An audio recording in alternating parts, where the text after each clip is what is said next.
이번엔 전략 플러스 시간입니다. 앰플리파이 ETF 한동훈 상무 연결되어 있습니다. 안녕하십니까? 안녕하십니까. 앰플리파이 ETF 한동훈입니다. 네, 최근 들어 날씨가 많이 더워지고 있습니다. 여름 휴가철도 이제 성큼 앞으로 다가왔는데요. 그래서 그런지 주변만 봐도 바디 프로필 찍는 분들도 많고 다이어트에 관심을 가지는 분들이 점차 많아지는 것 같습니다. 근데 미용 목적이 아니더라도 사실 비만에 대한 관심은 이 시장에서 점차 커지고 있지 않습니까? 네, 맞습니다. 저도 아주 우려하는 비만인데요. WHO에 따르면은 전 세계 비만 인구가 10억 명이라고 발표를 했습니다. 어마어마한 숫자인데 전 세계 인구 8명 가운데 1명은 비만이라고 하고요. 미국은 인구의 42%가 비만이라고 합니다.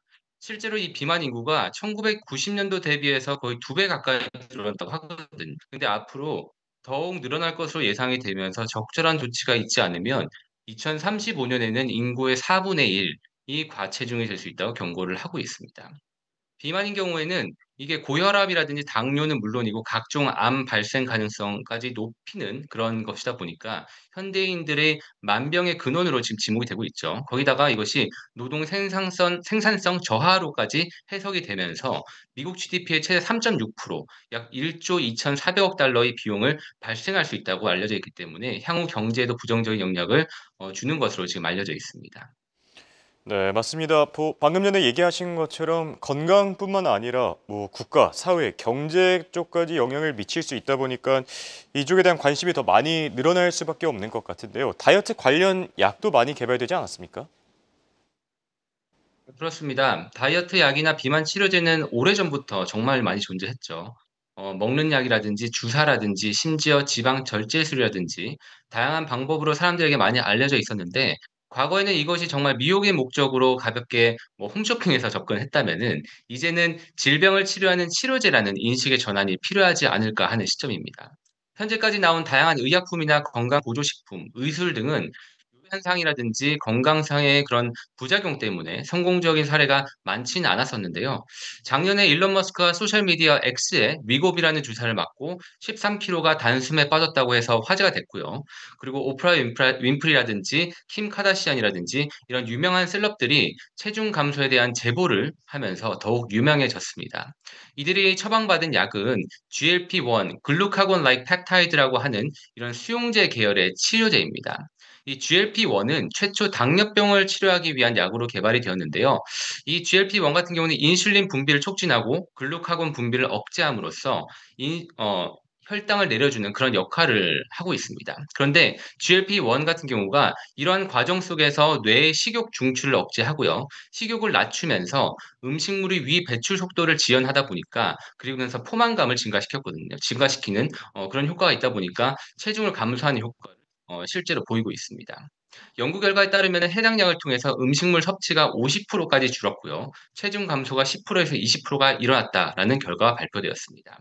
현재까지 나온 결과에 따르면 GLP-1 약 처방을 받으면 약 한 8주에서 12주 정도 일주일에 한 번씩 투약을 하고요. 그다음 그렇게 되면 10%에서 20% 정도의 체중 감소를 겪는데 1년 정도까지는 체중 감소가 지속된다는 결과가 나오기도 했습니다.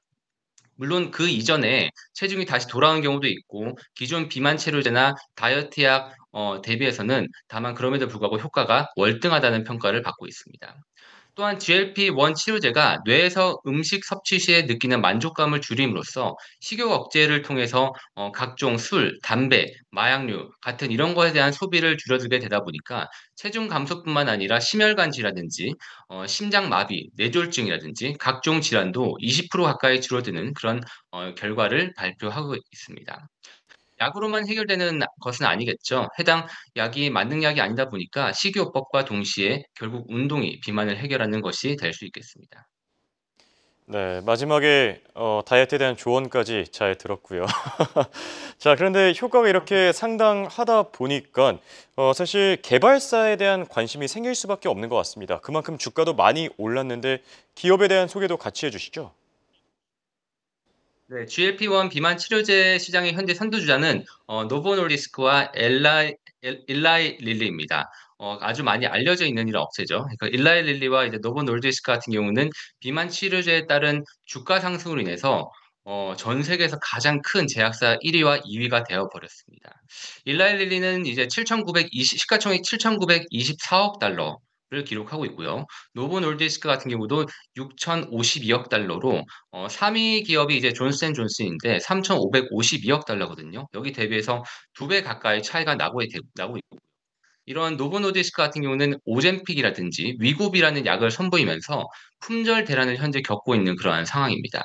한국에는 아직까지 이제 소개가 되지 않았죠. 물량이 부족하다 보니까 소개가 되지 않았다고 알고 있습니다.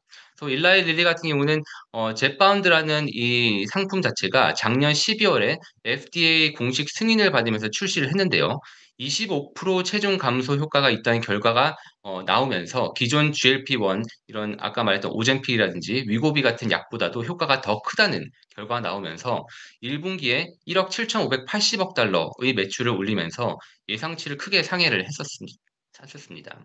코로나 기간 동안에 큰 성장세를 보였던 파이저 같은 경우는 현재 시총이 1,650억 달러로 있다 보니까 앞에 있는 그 기업들이 거의 4배 가까이 큰 상황으로 보여지고 있습니다. 최근 1년 주식 성과를 보게 되면은 일라이 릴리와 이제 노보 놀디스크 같은 경우가 70% 80% 가까이 상승을 한 반면에 파이저 같은 경우는 마이너스 26% 성과를 보이면서 상당히 대비가 되고 있죠. 이렇게 되다 보니까 기존의 제약사들도 비만 치료제 개발에 앞다투어 발표를 하고 있습니다. 아스트라제네카라든지 암젠이라든지 로슈라든지 파이저 같은 기업들이 기존에 있는 전통 제약회사들이 갖고 있던 그런 GLP-1에 대한 리서치라든지 뭐 소규모 제약 기업을 인수를 하면서 뭐 독점적 라이센스를 계약하는 등 개발을 여전히 하고 있고요. 아까 말씀드렸던 파이저 같은 경우는 최근에 임상 실험을 하다가 이제 그것이 중단이 되면서 지금 성과가 많이 조금 하락하는 경우도 저희가 보고 있죠. 거기다가 기존의 주사약에서 먹는 경구약까지 개발이 되는 등 다양한 개발이 이어지고 있는 상황입니다. 이렇게 제약 회사들에서는 혁신적인 비즈니스와 발전을 하면서 앞으로 시장은 더욱더 커질 것으로 보고 있는데요. 2023년도 현재 시장 자체가 60억 달러 수준으로 지금 보고 있는데 비만 치료제 관련 시장이 2030년도에는 1,000억 달러 매년 무려 50% 가까운 성장세를 보일 것으로 보고 있습니다. 저희가 주목해야 할 시장은 GLP를 만드는 제약회사들과 동시에 이를 뒷받침하고 있는 연구기관들, 유통업체들 같은 이런 서플라이 체인 등에도 관심을 가져야 될 것 같습니다. 네, 확실히 많은 투자자분들이 관심을 가질 기업들이 되지 않을까 싶은데요. 주가 이미 많이 오르긴 했죠. 그럼에도 불구하고 앞으로의 전망도 기대되는 만큼 투자하는 방식도 다양할 것 같은데 이렇게 뭐 노보노디스크, 일라일리리 같은 개별 기업이 아니라 ETF를 통해서 투자하는 방법도 소개해 주시겠습니까? 네, 새롭게 떠오르는 시장이다 보니까 개별 종목으로 투자할 수도 있겠지만 신약 개발 단계다 보니 임상 실험 리스크 등도 분명히 있죠. 그래서 말씀드렸듯이 주식으로도 저희가 투자를 할 수 있겠지만 ETF로 분산해서 가는 것이 이러한 혁신적인 산업의 성장 단계에서 저희가 투자할 수 있는 좋은 방법인 것 같습니다. 왜냐하면은 이제 개별 종목도 좋겠지만 시장 자체가 커지고 있는 시장이다 보니까 ETF를 통해서 충분히 장기 성장성을 고려하면서 개별 종목에 대한 리스크 관리도 할 수 있겠죠. 비만 치료제 관련 ETF는 국내에서 코덱스를 중심으로 국내에서 먼저 소개가 되기도 하였죠. 현재 미국에서는 비만 치료 관련 ETF가 세 가지 정도가 출시가 되었습니다. 첫 번째는 이제 HEART라고 하는 HRTS라는 2023년도 11월에 나온 ETF입니다. 원래 ETF명이 카디오 메타볼릭 ETF라고 해서 이게 심장 대사 증후군 관련 ETF였는데 최근에 비만이 상당히 인기가 있다 보니까 ETF명에 오베시리가 붙었습니다. 그래서 오베시리 앤 카디오 메타볼릭 ETF로 이름이 바뀌었거든요. 이 ETF 같은 경우는 비만 치료제가 포함이 되어 있긴 하지만 심장 대사 증후군 그 ETF로 시작했다 보니까 그 관련된 종목 그리고 의학 디바이스 업체 등이 많이 포함이 되어 있는 그런 특징이 있고요. 두 번째는 이제 OGEM이라고 하는 OGEM이라는 ETF인데 이 ETF는 5월 21일에 상장이 되었습니다. GLP-1 치료 관련 종목들이 많이 있고 아까 말씀드렸던 그 두 가지 업체죠. 일라이 릴리라든지 노보 놀디스크 비중이 50% 수준으로 31개 종목에 투자를 하고 있는데 액티브 투자를 하고 있다 보니까 일부 종목들은 아직까지는 테마 관련된 그 매출이 없는 기업들도 상당히 존재한다는 점을 좀 조심하셔야 될 것 같습니다. 그리고 이제 마지막으로는 이제 THNR이라는 체중 감소 치료 관련 종목에 인덱스 투자하는 이런 ETF가 있습니다. 이 ETF는 일라이릴리랑 노보 놀디스크 비중이 30% 정도가 되고요. 거기에다가 이제 테마 관련 매출 연관성이 가장 높은 것으로 조금 파악이 되고 있는데 현재 20개 종목으로 가장 압축되어 지금 투자가 되고 있습니다. 네, 시간이 조금 남은 관계로 몇 가지 질문 더 드리겠습니다. 오늘 유독 해프닝이 많았습니다. 밈 주식이 갑자기 급등하는가 하면은 또 버크셔 장중한 때 99% 폭락하기도 했고요. 또 엔비디아는 5% 급등하는 반면 국제유가 오늘 조금 많이 밀려났었거든요. 짚어주실 만한 포인트들이 있을까요? 네. 이게 민주시 같은 경우가 상당히 저희가 좀 조심해야 되는 그런 상품인 것 같습니다. 그러니까 뭐 저희가 게임스타 같은 경우는 정말 그 트위터라든지 이거에 한마디로 주가가 많이 움직이고 결국은 이제 약간 거의 세력같이 움직이는 그런 모습이 있다 보니까 여기에 대해서 저희는 분명히 이렇게 상황 파악은 해야 되겠지만 거기에 이제 뇌화부동하지는 말으셔야 되는 것이 맞을 것 같고요. 현재 가장 올해 중요한 것은 많은 매크로 지표도 나오고 있지만 결국은 인플레이션인 것 같습니다. 인플레이션이 앞으로 어떻게 되는지 거기에다가 이제 이 트럼프와 바이든의 이런 대선이 겹쳐 있다 보니까 이것에 따라서 이제 많은 성이 있는 가운데 여기에 따라서 저희가 투자 전략을 길게 세우셔야지 최근에 나오는 이러한 이슈들 뭐 밈 주식이라든지 이런 것들에 대해서는 그냥 참고만 하시고 '아 현재의 트렌드가 이렇게 또 있구나.' 정도만 파악하시는 것이 아마 투자하시는 데 정신 건강에 좋지 않을까 생각이 듭니다.